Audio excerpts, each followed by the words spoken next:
Hey there gamers! In this video I'm going to show you how to upgrade to level 3 one-handed skill in Gothic 1 Remake. Upgrading your one-handed skill is extremely important since most of the weapons you'll acquire early in the game are one-handed weapons. To start, you first need to be in the old camp, as you can see here on the map. There's also another trainer in the new camp, but you can talk to this trainer if you want to upgrade your one-handed skill further to level 3.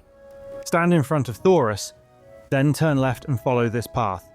Just by the entrance to the fighter's arena, you'll find an NPC named Scatty. Talk to him and you'll be able to upgrade your one-handed skill to level 3 mastery. This upgrade increases your expertise with one-handed weapons, improves your critical hit chance, adds finishers, allows you to riposte after parrying, and lets your attacks knock enemies back.